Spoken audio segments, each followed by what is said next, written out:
Good afternoon, Summit Racing fans. Welcome to our Friday Facebook Live. We are putting together another chapter in our Great American Success Stories, and today we are joined by an absolutely amazing gentleman, Aaron Brown from the Garage Shop. In the past, we've had other Great American Success Stories. Jay Leno, Ken Lingenfelder, Don Garlitz, Larry Nance, David Freiberger, Garrett Mitchell, Frank Hawley, Mike Copeland, Brian Loans, and a bunch of other outstanding people. If you ever want to see any of those, you can go to our YouTube channel.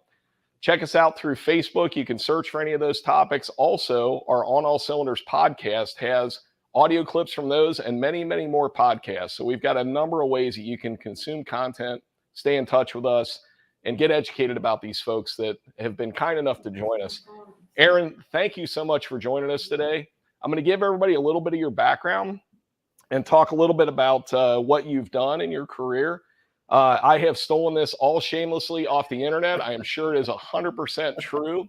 So I always put that disclaimer out there right from the beginning. So if any of this isn't accurate, let me know, but hopefully it's all pretty good. Aaron is a trailblazer in multiple ways. He's earned multiple land speed records and dominated as a race car builder for almost 30 years. His goal isn't to be honored in the world of racing. It's to honor the art of racing itself. Aaron created the Garage Shop in 2010 to take his passion for speed and turn it into a successful race car fabrication business.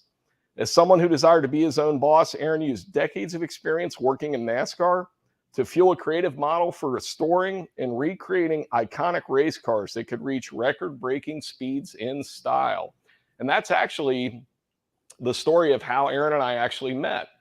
So we took a Summit Project vehicle, our Tesla Model 3, down to the land speed race in Blytheville, Arkansas, the ECTA event. We met a lot of great people, interviewed a lot of folks, and all of a sudden, out of the corner of my eye, I grew up loving the Aero Wars cars. And I see this beautiful orange Daytona, and I thought, we got to go see that. That's awesome. So Aaron and I met, and Aaron's shop fabricated that and a Talladega Torino with current technology, basically NASCAR Cup chassis, Aaron, and current engine packages. And both of those vehicles were phenomenal. So Aaron, thank you so much for joining us today.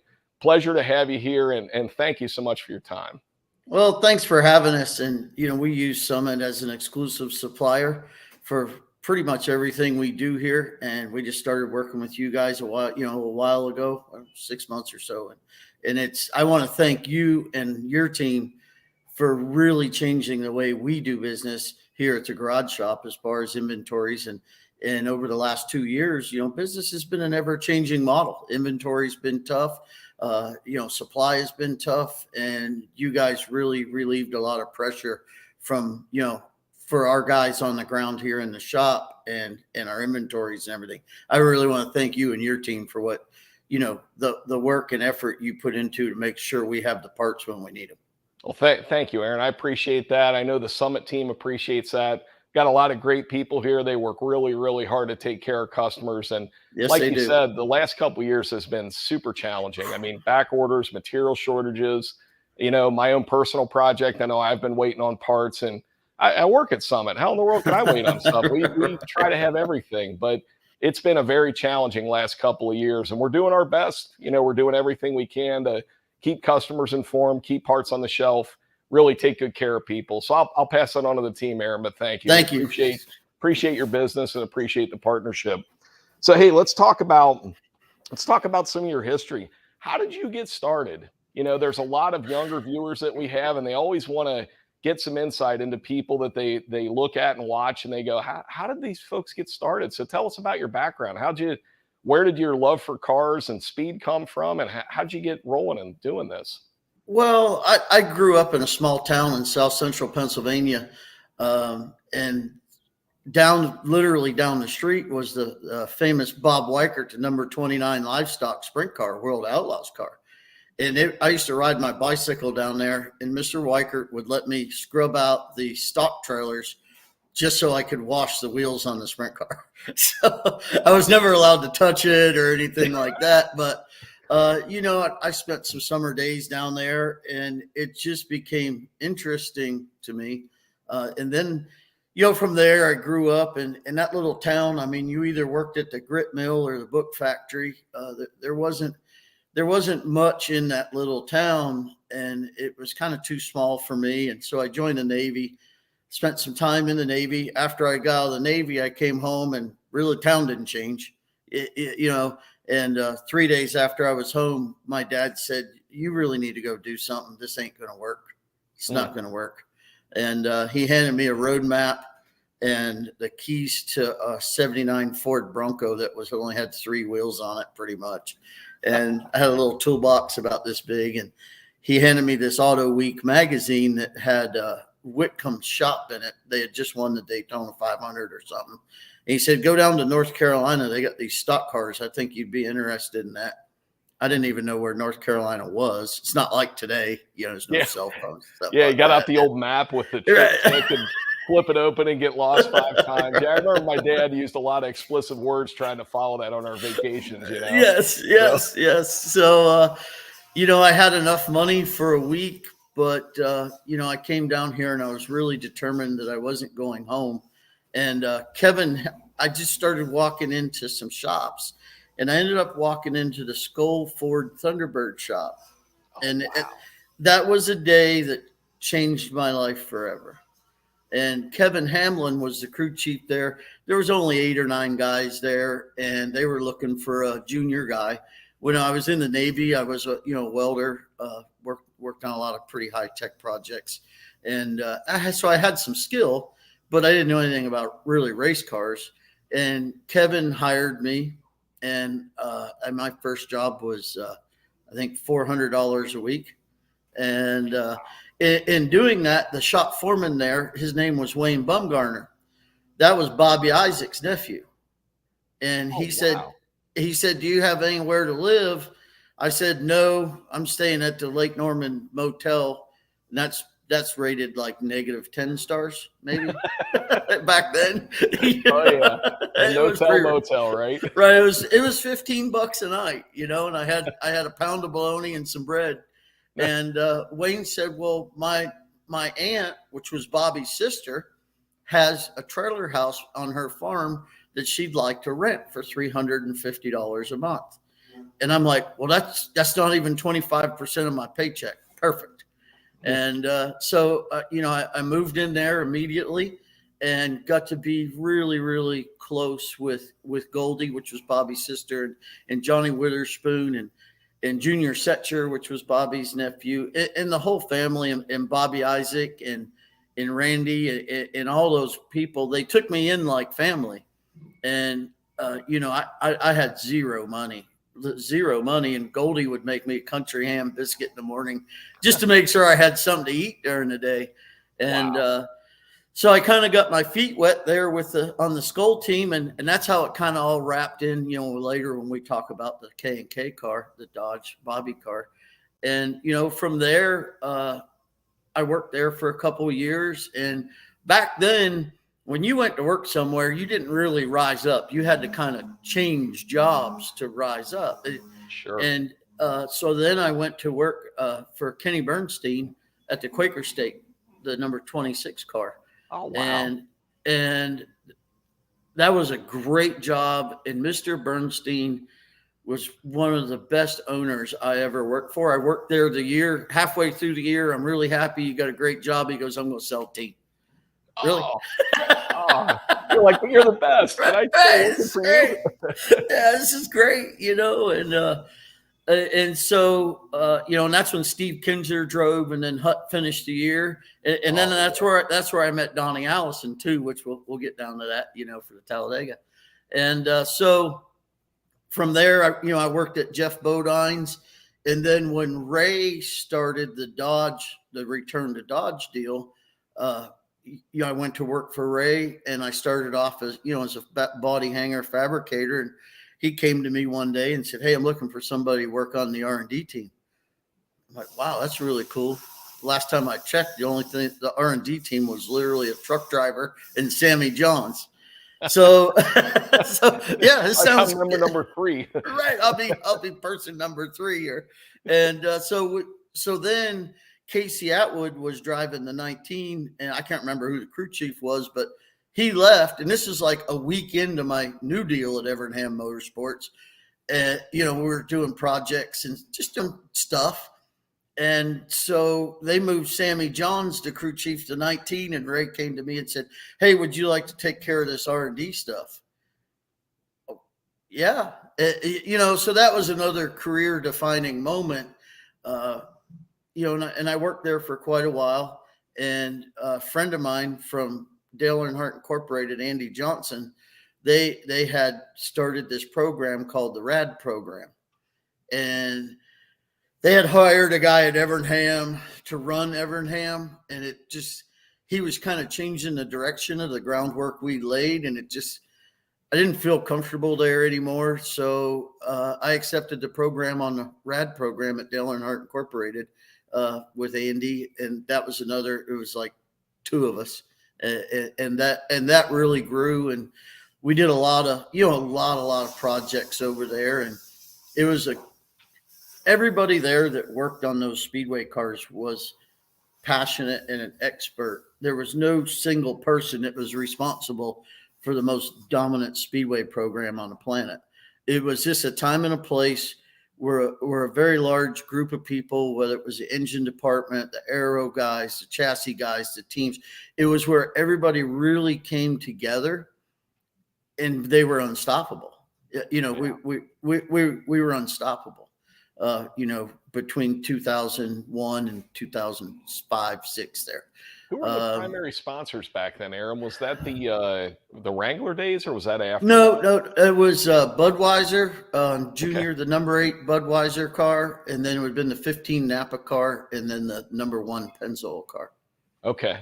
Yeah, that program was incredible. My dad and I used to be huge NASCAR fans, and Earnhardt throughout that period was unbelievable. I mean, it was, who is going to stop the guy, unless he got put out of a race was about the only thing that was going to happen, Yep. It was incredible. What was it like working for the team back then? Was it just nonstop thrash, crazy hours? No, I mean, I worked on the R&D program was year round. And yeah. Basically how that would work is we would have our cars for the following Daytona 500 when the new cars were getting loaded to go to this year's 500. And we worked on, we were that far ahead. Well, it took that long. There was thousands of hours of wind tunnel testing. We would go out to Goodyear, Arizona, to DPG and do coast down testing. There was a massive amount of effort put into that, almost 24/7 throughout the year for those 4 races. Wow. And there was always something to do. And that's back when they had a rule book that, hey, okay, here's the rules. Okay, well, you didn't say anything about this. Then the next race, there'd be a rule about that. Yeah. I wanted to ask you, Aaron, about, not that you could reveal any of the well, I guess today the NASCAR's so different than it was back then, but the creative interpretation of the rules. Smokey Yunick in his books I've read over the years, a real good friend of mine gave me the 3-book set, and his life stories and some of the things he did were just amazing. And I always admired that, because it's not cheating. If the rules don't say you can't, let me think of the right way to say this.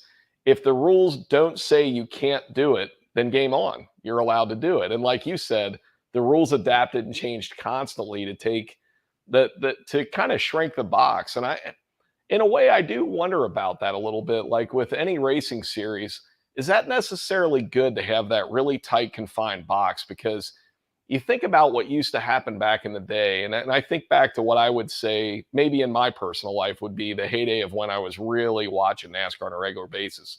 You'd hear about crew chiefs getting fined, rule changes. It always made news, and it always kept it in the news. And maybe sometimes, the old saying, no PR is bad PR. And I do wonder about that with some of the rules and some of the alleged infractions and stuff like that. What's your opinion on that? Because once you take a racing series and you really put it into a confined box, it really started with the Car of Tomorrow, right? What's your opinion of that? What would you like to see different? Or would you like to see anything different? The Car of Tomorrow was another defining moment in my career. We built the very first one of those at the R&D shop at DEI. Hendricks was building one RCR, and we built one too. Yeah. And that was a very defining moment in my career because that car was the basis of removing, and it's not cheating. I don't even call it that. I call it creativity Yes, sir. Yep. and working a little bit harder. I mean, if the engine rule says it's 358 and you make it 360, that's cheating. That's Yes. a solid rule in the book. Yes. You know, if it says it's supposed to have steel rods, if you put aluminum ones in, there's no interpretation there. Yeah. It's just So wrong. there's defined rules and then there's gray areas. A defined rule is, it's not really worth messing with. It is what it is. But if there's a way to wiggle around some gray areas, that's where we used to focus. And when we first built that the first COT car, I made a conscious decision in 2007 that I wasn't going to do this anymore. Mm. You know, or 5, you know, I hung around, I think, till 06 or 07, but I just, it removed any kind of creativity. I mean, it went from tweaking a whole body and, you know, English wheel and hand fabricated, and really, I'm gonna figure this out and make this template fit like they want it to, but we're gonna get a little bit more. It removed all of that. Yeah. And I'm not going to build a cookie cutter race car. I can't do it. You know, and you go to the wind tunnel and you're testing button head bolts in a side skirt because it's a half a count of drag. Wow. Yeah. Yeah. I know what you're saying. And that's why I was curious, because I've heard that from other folks, other racers in a variety of racing series, that, you know, once you shrink the box down and you take away that creativity, it really removes a key element of any type of racing. And I've always wondered, you know, on the one hand, I understand why the sanctioning bodies do it. You know, they want to make it as competitive as possible, I'd say try to limit costs, but I'm not really sure if that ever really works that way or if it just inflates the cost, because now you've got to find some way to be dominant if you can, because who wants to go race and come in second? Not many people, right? So And I think if you look at the evolution of things, if we would have had COT cars in 1940, we'd all still be driving Model Ts. yeah. Good way to look at it, Aaron. You know, we'd all still be going the exact same speed. I mean, on one hand, I understand the reasoning behind it. It helps cost. We spent millions and millions of dollars on those speedway cars, millions. But the money was there. You know, was it fair to the smaller teams? Well, no, but you chose to be in the top tier of NASCAR. You chose to be there. But the problem is when they come out and say, okay, we're going to put everybody in the same box. Well, those big teams still have the big engineering departments. They still have the big budgets. They're going to start narrowing it down with some of the new and latest, greatest super finite technologies. And we're going to be back in the same boat. It's the bridge will be a little, the gap will close a little bit, but you're still going to have B and C teams that are not going to have 30 engineers trying to figure out how to put a cam lock in a battery box cover. Yeah. And make you know, so that's just, it's a very tough situation from both sides, and I understand both sides of it. You know, I kind of lean more to the creativity part on a bigger scale, but it's very difficult to make. What do you do? You know, are you saving money so the guys in the back can have a chance to run up front? Maybe work a little bit harder and use the resources you have. There's always something. Yeah, very, very true. Well, and if you think back, Aaron, like I always think back, you know, I grew up watching stuff probably in the mid to late 70s, all through the 80s into the 90s.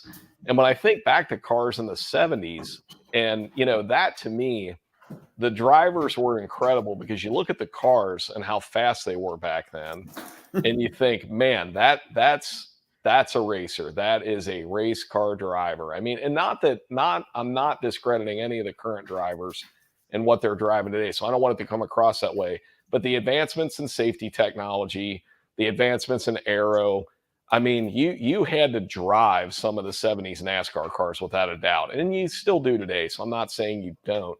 but it's a lot different than it was back then. They started with, legitimate Streetcar. Yeah, Yes, yeah, streetcar. And yeah. I've been real fortunate to work with Roush Yates engines for the last 10 years. And I've been very fortunate to have Roush Yates engines in every vehicle I've ever set a record in, on concrete. And we started with the old C iteration motor, which was the late 80s, mid 90s NASCAR engine. Mm. And when I was like, wow, this is the greatest thing ever. And then when we upgraded to the D motor, which was the mid 2000s motor, years ago, I was like, wow, this is the greatest thing ever. And then 3 years ago, when we upgraded to the current FR9 engine package from Roush Yates Engines, it's almost like an electric motor. At 9,600 RPM, there's not one harmonic in the gear shift.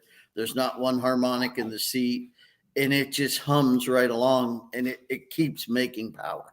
It's so the technology from the original, bulldozer engine, which was the C motor, to that thing, you go down there in the 39 and it would just like that, but the FR9, it's like this. So just smooth. Do you have an FR9 in the Talladega, or what do you have? Oh yeah.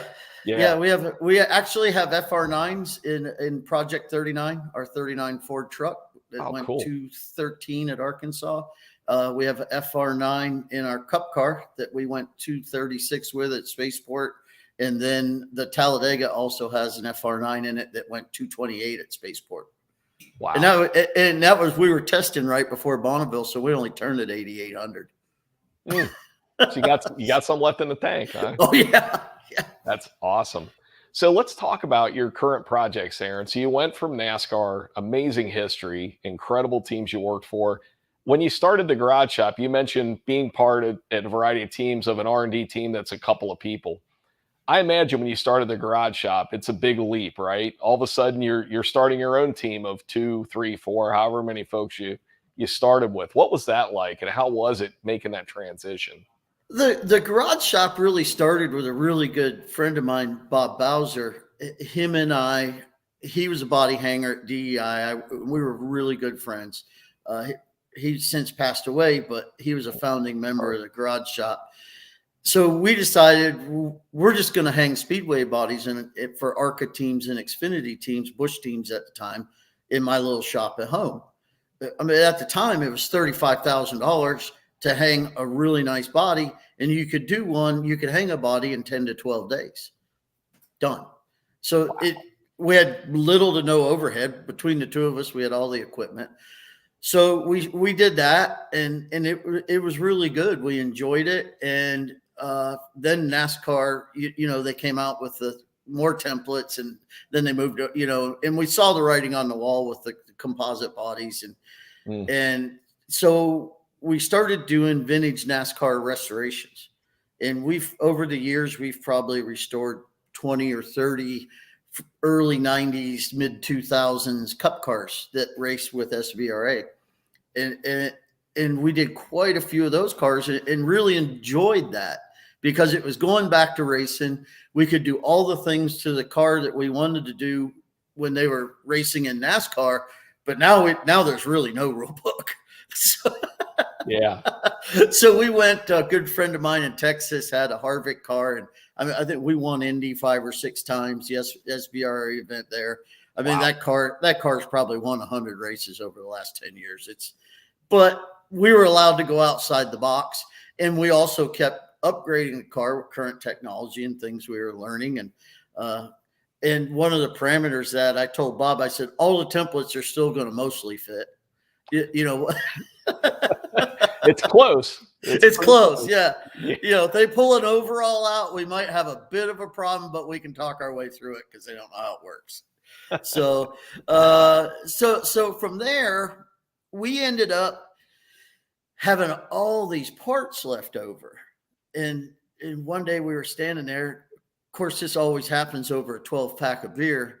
We start, we had an engine, transmissions, rear end housings, all this stuff. And I had bought this 39 Ford truck. There was a cab and a bed and just some junk. And we were looking at all this stuff, and we put it all in a pile and said, well, let's build a land speed vehicle. And, you know, Seems reasonable, right? Yeah. And that's kind of, so we built that truck and with a goal of going 200. First time out, it went 186. And then we come home, did a few changes, went back a couple weeks later, went 197.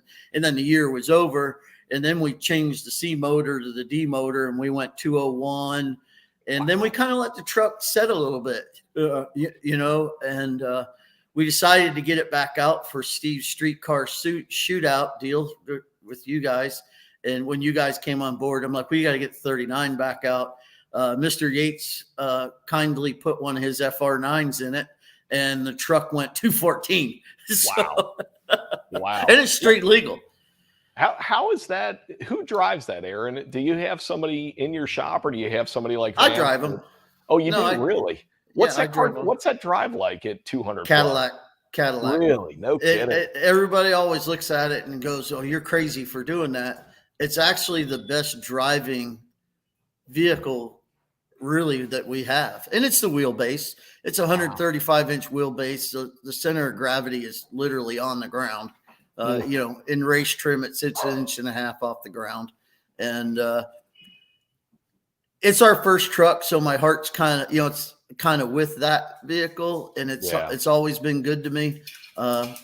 It's only taken me off road once. You know, had 2 wheels in the dirt, but still made 197 mile an hour pass with it, 2 wheels in the dirt. Wow. So, that's awesome. That's an awesome piece. Hey, speaking of awesome vehicles, so the 2 vehicles that drew me over to you all at Blytheville, Arkansas, the Daytona and the Talladega. Let's talk about those. Was that another 12-pack of beer idea, hanging out in the shop? You know, hey, let's redo the Aero Wars car, because that era for me is just awesome. And that was actually a candy bar car. Back in 1970, my dad had a 70 Roadrunner, 383 4-speed, you know, rally stripes and all that stuff. And there was a new Daytona sitting on the lot we lived in Massachusetts at the time, in Boston, and we drove down there in a snowstorm because I had a candy bar. I think it was a Mars bar, because my dad said, "Go look at this car." I don't know, 5 or 6 years old. You got to stop and get a candy bar. That was a big deal, you know? So we pull in the parking lot, and I remember I had my candy bar because my dad yelled at me. I threw the candy bar on the floor when I saw the Daytona. He said, "The heck with that candy. Let's go get the car." Yeah. So we, you know, and it was a snowstorm and everything else. And that's the way those cars were used back then. And so from there, I mean, I just fell in love with that car from the day I saw it. And, you know, as life goes, you get family and kids, and you always have these dreams, and your career gets better. You get busy. In 2007, when Goldie passed away in 1998, Bobby's sister, she told me that one of the greatest things that Bobby ever felt he accomplished was the record on Assault Flat. And if that ever fell, would we go back and get it? You know, and honor him. So in 2007, I was flipping around on the internet, which I still didn't fully understand at that point, and saw this article about this guy, Russ Wicks, that took a Jimmy Spencer car and went 226, and Bobby was 217. So I'm like, okay, well, I got some friends. I wasn't, you know, we were doing our stuff at the shop. I wasn't working full time for a team. I called some friends at Dodge. 2 days later, I was talking to Phil Flack and, you know, Ryan Isabel and a couple of those guys, and we put a deal together. But part of the deal is we had to be there in 3 weeks. And Ray Evernham gave us a Speedway car. Joey Arrington built a motor. We put this whole car together in this, like, literally cut the body off of it, redid everything, because we're not going, you know, it's going to be stock, but kind of like stock. And so we, and we had templates. We did have templates. The FIA required us to bring templates. Wow. So we made templates. Yeah, that car, Aaron, the amazing thing when I saw that was with an 06 Dodge, and that was in 2007. And we went out there, and I'd never been to Bonneville. So I called Russ Wicks because I didn't know how to drive a car at Bonneville. So I had Russ come and drive the car, and we teamed up with him, and we set a record, a Guinness record, so it's not a USAC record. It's kind of I don't know what you want to call it, but we went 244.9. Wow. And so that was, in short order.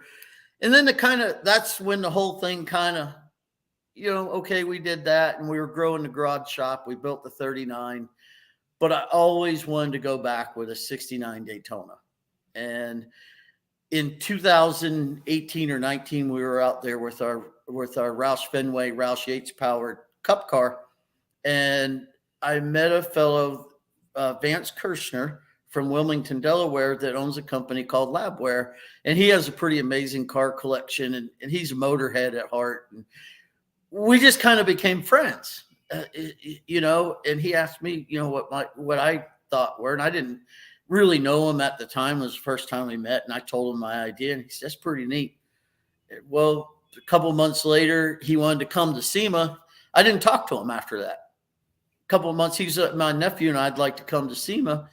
Can you get us some tickets? And through my relationship with Drew Patey and Safety Clean and Buddy Judy, and we did the Expedition SEMA, the off-road trips to SEMA and all that. I said, yeah, I'll take care of it.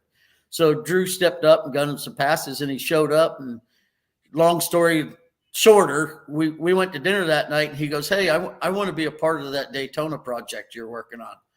And we shook hands, made an agreement. I saw him 6 months later, and we were taking the car to the wind tunnel. So, at that point, our friendship started growing. And it's led into many wonderful projects. One of his things was, he's like, well, how are we going to have an Aero War if we don't have a Talladega? And I said, well, I happen to have an old Holman Moody Talladega sitting behind the shop. We could cut the skin off of that. And so we did. And that was a whole story in itself, back to the King Racing days when I worked with Donnie Allison, Hut Strickland. Donnie would come in the shop and yell and scream at us. I mean, but you respected Donnie. When he said move the fender over 1/8 of an inch, you cut the fender off and you moved it over 1/8 of an inch. Mm-hmm. And I like that structure. And so we told everybody we were going to build a Leroy Yarborough number 98 Talladega, because Donnie was a friend of ours. He'd come up, tell us how to, tweak this, tweak that.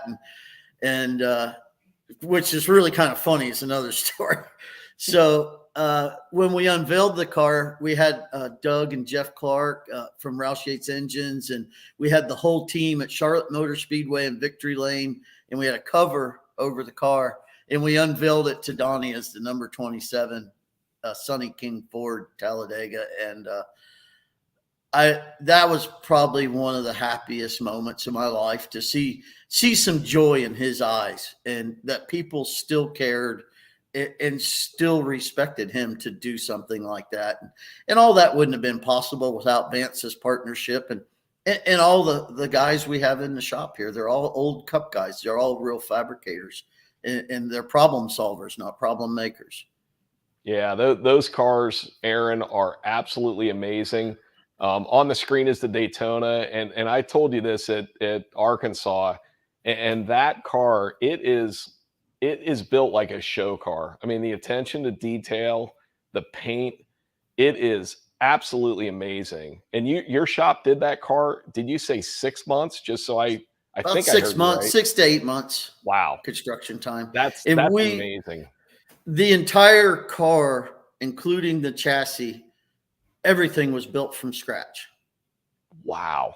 No blueprints, no pictures, we used some drawings of the old K&K car because I didn't want to get too far off base of what they had. Mm-hmm. And we actually took the Daytona to Bill Werblin's museum in Alabama, where he has the real K&K Dodge, and really side by side, they're pretty identical in shape and everything. There's a few little changes, but those guys were working with a street car, and we hung a body on a chassis that we built. So we had a little bit more, room to gravitate a little bit. but we really studied the pictures of, what Robert G. and Harry Hyde, and, that entire team in 1970, 69 and 70 did with that Daytona. And, and we did that to honor Bobby. He took that original iron block Hemi and went 217 miles an hour at Bonneville. And, the Daytona ran 226 miles an hour off the trailer on concrete at Arkansas. The Talladega has been 228 or so. I knew if we went to Bonneville and I knew what we had before and ran 244, I knew we could go some big speed, but the ride out there was very somber for me because I thought a lot about him and a lot about what Bobby did and that whole team. And we had done this TV show, this production that's getting finished up about the whole history of racing and what those guys raced with and where they came from. I made a conscious decision. I just wanted to go as fast as Bobby. And the last run, we were out there playing around and Vance was driving the Daytona and, I was driving the Talladega. I mean, that car was over 200 miles an hour at the 2 1/4. I knew we could. And we had 2 3/4 miles to go. So I knew we could put down some massive speed, for those cars. But Vance was a rookie driver, and that was the 50th anniversary of what Bobby accomplished on Assault with his 26 USAC records. Yeah. And so right before they put the window net up, I asked my son's engineer here, the lead engineer. I asked him, I said, how much wheel spin do you think we have, from what you're seeing on these timesheets? He said about 800 RPMs. I said, so I need to be about 8,700 RPM or less, 85 to 87 to go 215. He's 215, 216. He says, yep. And so we went through the 4 mile marker and I kind of held it right there at the, 86, 87. And it came out, we went to 217.0 miles an hour. Bobby went to 216.914. And at that point, I said, that's all I wanted to do, put it in trailer. That's awesome. Aaron, the history and the story behind that, the relationships you have over the years, it's amazing. It's such a cool story that, you fulfill that promise, Well, I didn't feel that going out there and we didn't do all this work to go beat those guys. We did it to honor them. And I felt that honoring them would be going the same speed they did and telling their story, not going out there and going 240 miles an hour. Yeah. Then it erases what the story is. Yeah. And I didn't want to do that. We'll go back someday, when this all settles down and we'll go back someday. But, the concrete, that's ours, and we'll give the salt to Bobby. Yeah. Awesome. So I know that our viewers are going to want to know. So we've got the Ford camp, we've got the Mopar camp. Which car, and using the word better is really difficult because they're both different, right? But which car's gone faster on concrete at the mile so far?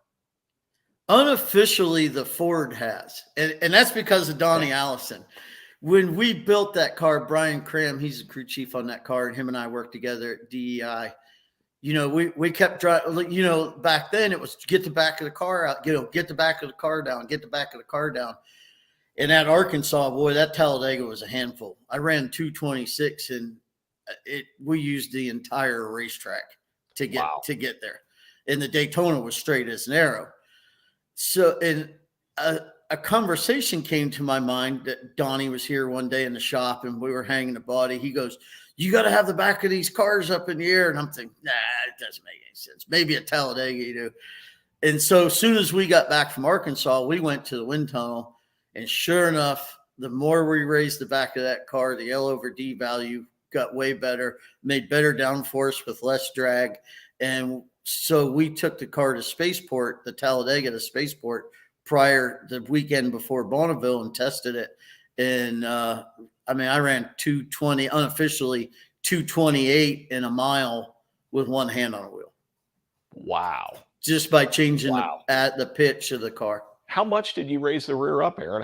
How? Maybe 1.5 inches. And then when we got back from Arkansas, we cut the whole front of the car off.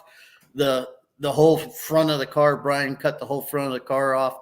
We worked on getting a little bit more carb spacer on it, so we reshaped the hood, and then we cut the whole front off, and we lowered that, I think, another 7/8, because the mechanics of the pitch angle, it just wasn't right.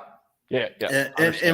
And so we fixed all that, and that car came to life.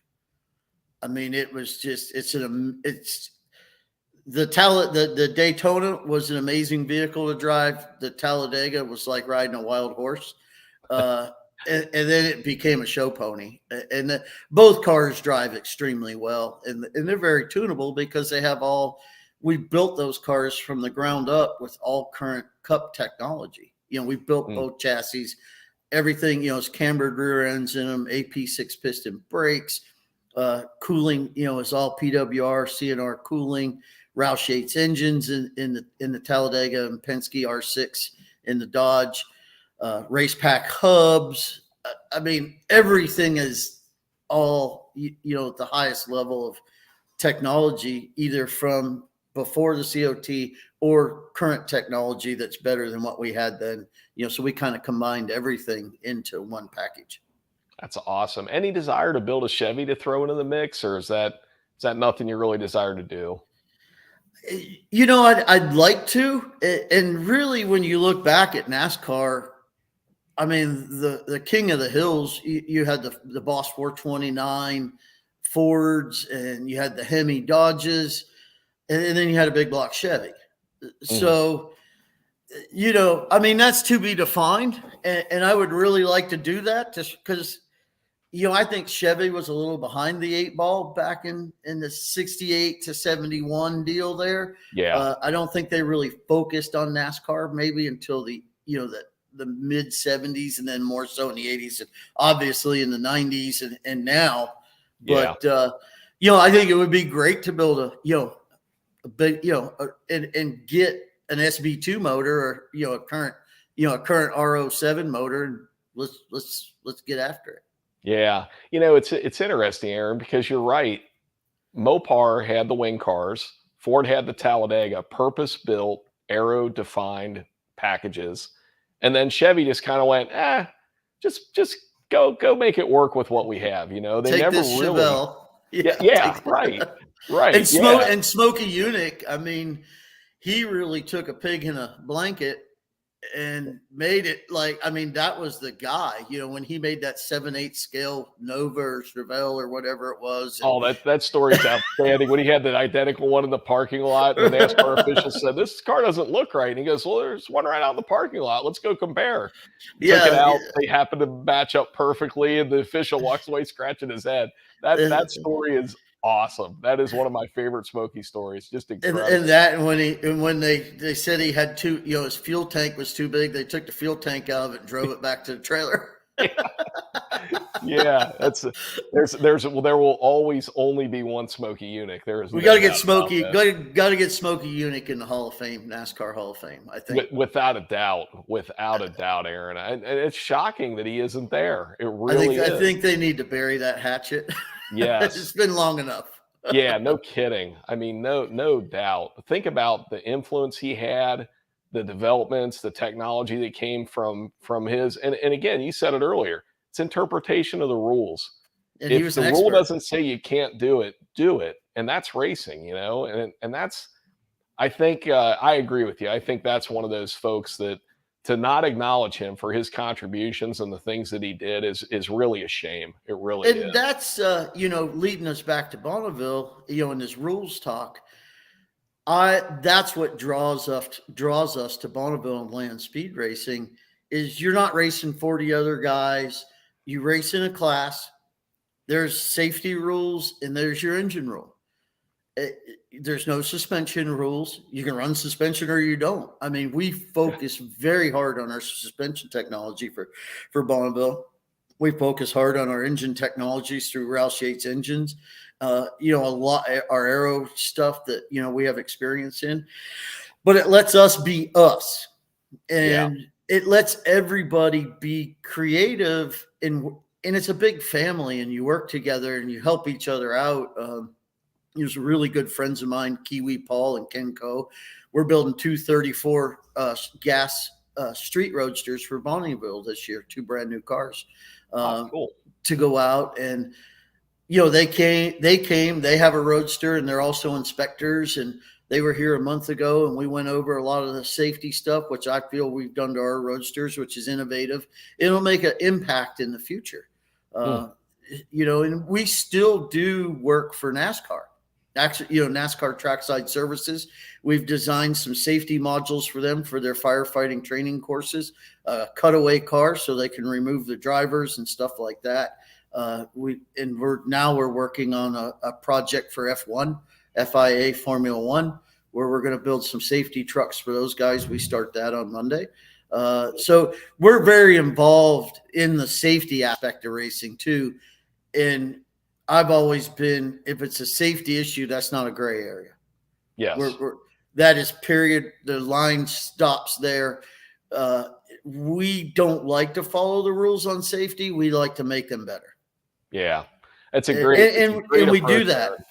Yeah, and we do that through, communication with the Bonneville inspectors. That's why we had them come here and show them some of the innovations that we're working on.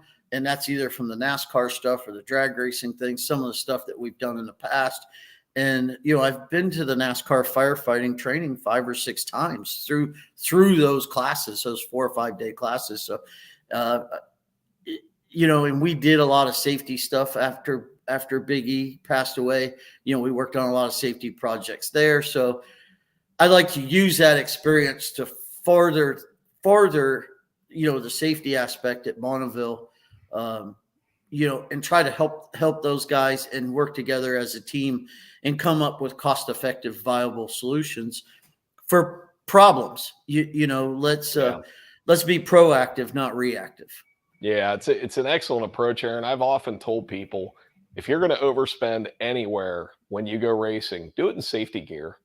Out of anything that you're going to spend more money than you think you should, don't buy the cheapest helmet. I mean, go buy a high quality, good. And personally, I think I'm like a lot of our customers. I'm budget conscious, but when I bought a helmet, I bought a carbon helmet.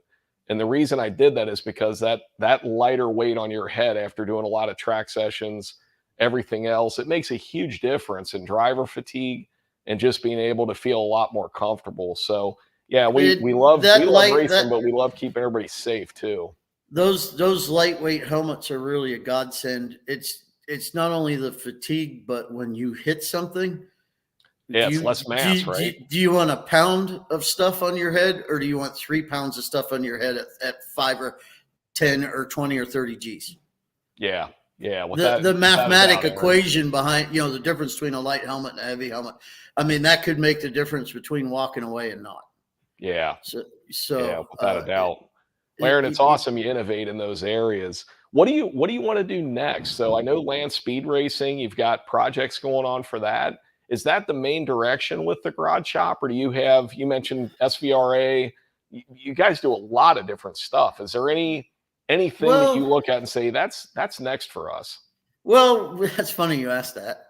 We have right now, we started an engineering program that my son runs about 1.5 years ago. Their major project right now is a gas blown streamliner for Bonneville. Hopefully our target's 450 miles an hour in that car. We're working together with some really good people, Kenny Duttweiler in California. We're working on our engine program out there. We're also working with a company called Corvette Engineering that's doing all the CFD and body design through our engineering department in conjunction. And then also we have, all the rapid prototyping capabilities. We have FEA, SolidWorks, so we're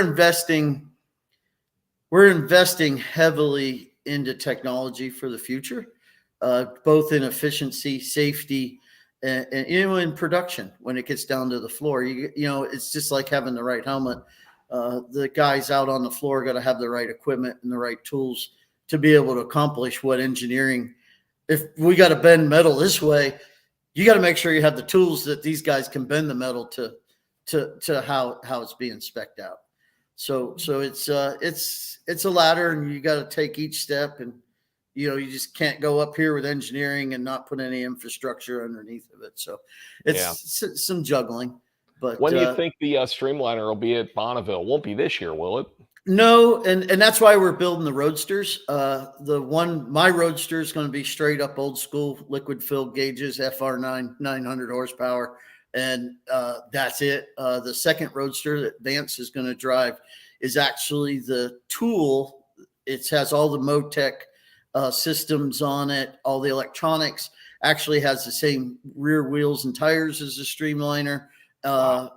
So all those electronic packages we're introducing on the Roadster, so that can be a training tool for the guys that we have in-house to move forward and learn the electronics packages as we move to the Streamliner. Oh, that's cool. You and I talked a little bit at Arkansas about Bonneville and some of the challenges. And if I remember right, I thought that you had mentioned that you never ever have no wheel spin, even at 205, 210, because you're trying to push the car through the air, and you always have several hundred RPM of tire slip. Do I remember that right? Is that accurate? Yeah, like I said, it goes back to, I was trying to figure out to get that 217 target speed, and Spencer did the calculations, and we're about 800 RPM of wheel spin.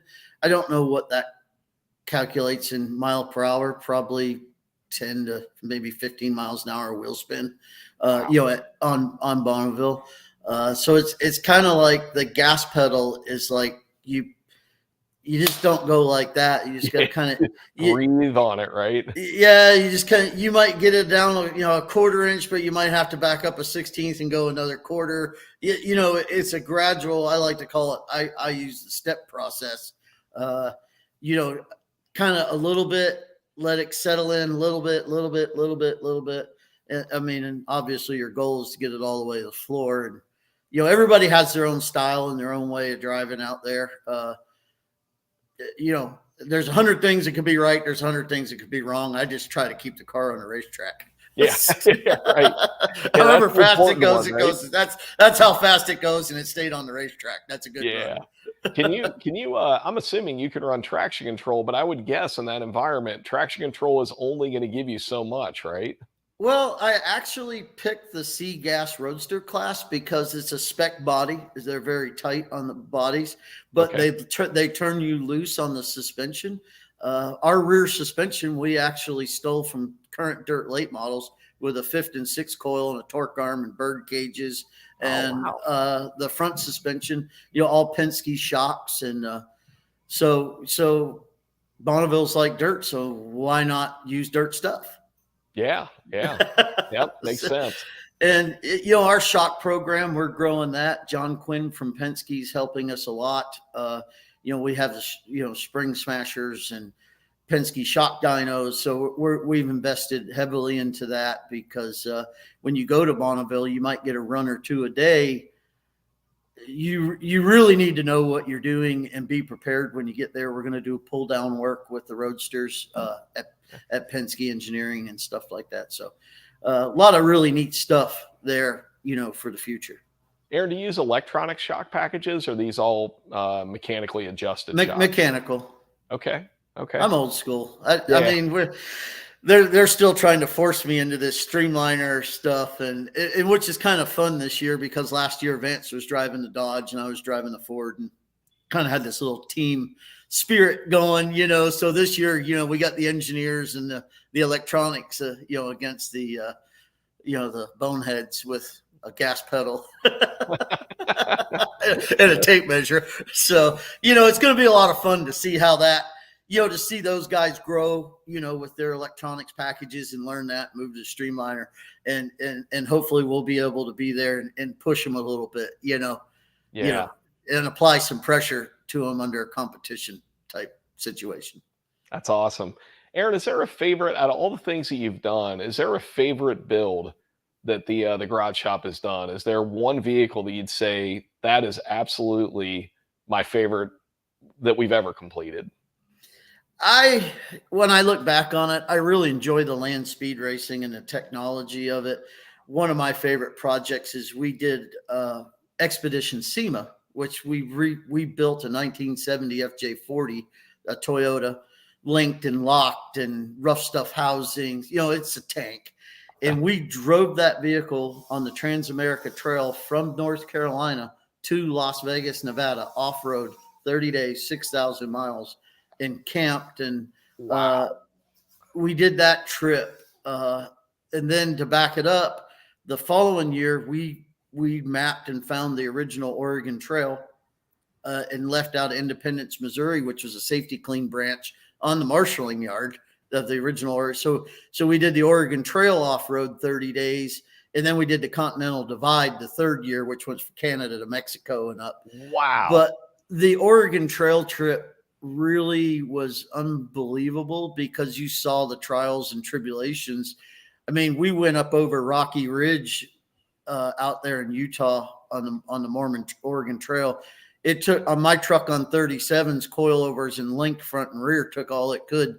It took us a day to go 10 miles, and these people pulled hand carts and oxen wagons up over this. Wow. So it really, and we did it in the wintertime. I mean, we were October, so weather conditions were not always favorable. And with all the equipment we had to be able to do it, to think of those people in a wagon and see the old homesteads where somebody's wife said, "I've had enough, we're stopping here." And they built their ranch, to see those old homesteads and the relics of that really set home with me. My family came from Italy, third generation, and they came over here with nothing and worked hard and lived the American dream. And that's what those pioneers did and our forefathers. And I respect that a lot. It's humbling when you see the problems that they had compared to the problems we have. Oh yeah. Yeah. Makes that pothole you hit, earlier on my way to work not so bad, right? It's, Right. It's all relative. Yeah. That's awesome, Aaron. What a cool way to observe history and to see it from the eyes of the settlers, like you said, that had to go through what they did. And like you said, even with the vehicle, the technology he had, it just gives you such a huge appreciation for what the forefathers went through. That's awesome. Those 3 trips, amazing. Hopefully you put all those into a book someday and we have a YouTube channel. It's the Garage Shop on YouTube. And yeah, Aaron, let's talk about, so how can our viewers get to learn about the Garage Shop more, and how can they get to know you and your team better? Well, we really have a wonderful team here. I mean, I've had guys work for me for 10 years. Every one of them has a very special skill set and a high level of passion and skill to get where we want. We really have, I mean, in between the 2 companies, the Garage Shop and Zaya Creations, which I'm partners on, that does all the digital content and produces the TV show and everything you see on YouTube, Kevin Mooney and Tim Pac-Man. I couldn't be more blessed to have the people around me. And on top of all that, a wonderful wife that supports all this. Yeah. Puts up with a lot. She really, she's a big part of the business now too. So she's starting to head up our merchandise efforts. We get some letters and stuff, and she answers those letters and postcards and T-shirts. So we're going to start putting that stuff. Our webpage is the Garage Shop 200. Our Instagram is the Garage Shop 200, I believe. And then YouTube is the Garage Shop, and Facebook, we're the Garage Shop on Facebook also. So, I'd really like to thank all the people that support those platforms, and the growth that they've had has been very organic and interactive. And I really enjoy seeing the comments and stories like you told about your love of the NASCAR in the 70s.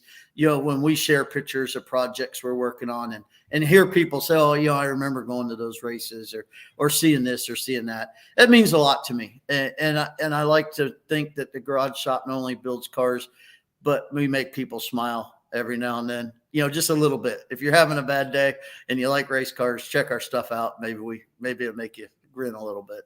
Yeah, Aaron, I got to tell you, a couple guys I grew up with when I was down at your place, I sent a picture of the Daytona, because we all grew up with a friend, Eli, from Cincinnati, who was a wing car fanatic.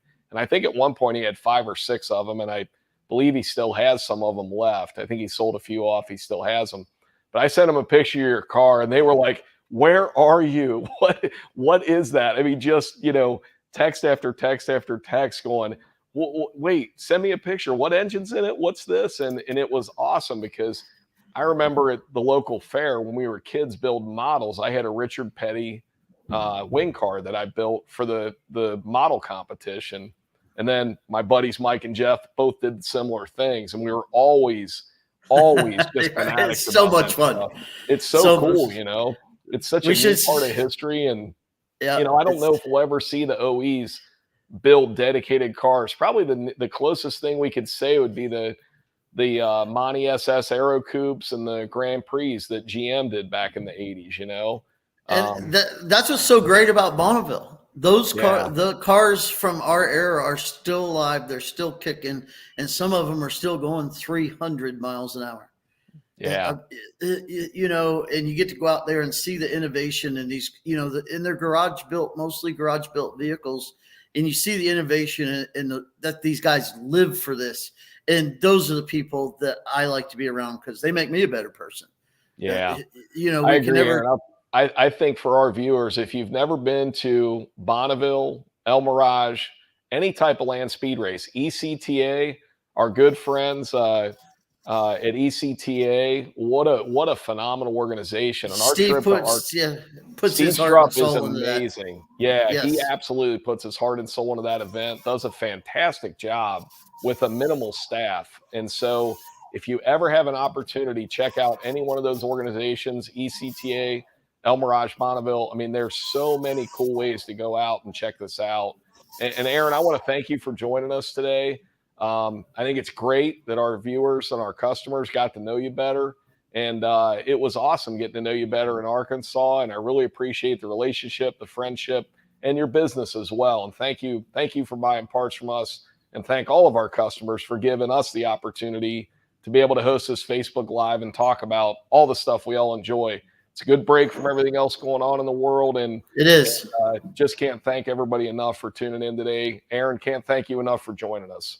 Thank you so much. And again, thank you for streamlining our business and being there. You guys, whatever the problem is, you've always had a great solution and an on-time solution. And it was a breath of fresh air for us. And I really appreciate everything that you and your team are doing to keep us working. Awesome. Thank you, Aaron. Thank you so much.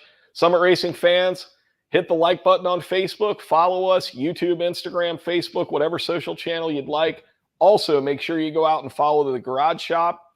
You heard Aaron give you the ways to do that. So please make sure to follow both of us. And thank you so much again, Aaron. Have an excellent rest of your Friday and have a great weekend.